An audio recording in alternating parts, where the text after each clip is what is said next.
एक साधु की कहानी।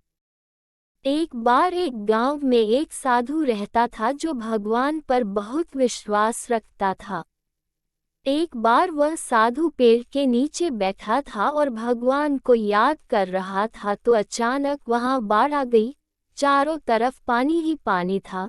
सब लोग अपने आप को बचाने के लिए ऊपर पहाड़ की तरफ भागने लगे।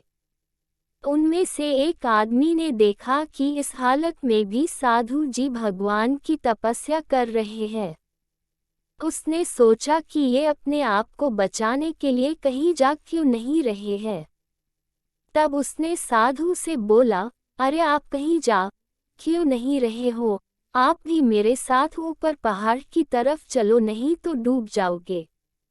साधु बोले, अरे मुझे क्या होगा, मैं भगवान की इतनी तपस्या करता हूँ, मुझे कुछ नहीं हो सकता, मुझे भगवान अपने आप बचाएगा। धीरे धीरे पानी साधु के कमर तक आ गया। अब लोग वहां से नाव लेकर निकलने लगे तो उनमें से एक ने साधु से कहा, अरे पानी आपके कमर तक आ गया है, आप हमारे साथ चलो। तो साधु ने कहा कि नहीं नहीं, भगवान मुझे अपने आप बचाएगा, और वह नाव वाला भी वहां से निकल गया।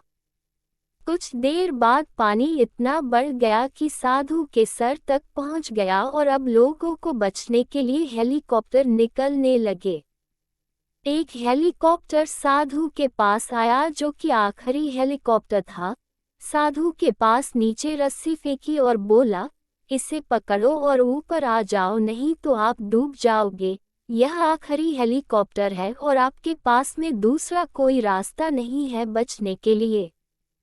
साधु ने कहा, ये रस्सी वापस ऊपर खींच लो और आप चले जाओ, मुझे भगवान के ऊपर पूरा भरोसा है, वह मुझे बचा लेगा। पानी काफी ऊपर आ गया, पेड़ डूब गया और साधु की भी डूबने से मौत हो गई।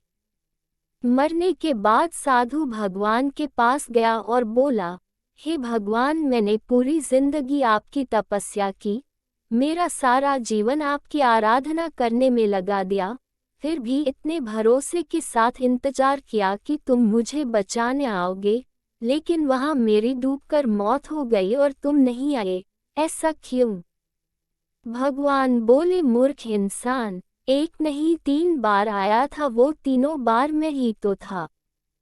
पहला पैदल, दूसरा नाव के द्वारा और तीसरा हेलीकॉप्टर के द्वारा, लेकिन तुमने मेरा एक भी अवसर पहचान नहीं पाया, पता नहीं किसका इंतजार कर रहा था। इस तरह से जिंदगी में हमें ऊपर वाला बहुत से मौके देता रहता है, लेकिन हम सब उस मौके को ठुकरा कर पता नहीं किस चीज़ का इंतजार कर रहे होते हैं कि वो होगा तभी मैं करूँगा, और इस बात पर अड़े रहने से एक वक्त के बाद वो मौका हाथ से निकल जाता है और हम कुछ नहीं कर पाते हैं। तो किसी भी अच्छे समय का इंतजार मत करो, जो भी करना है आज और अभी से ही शुरू कर दो।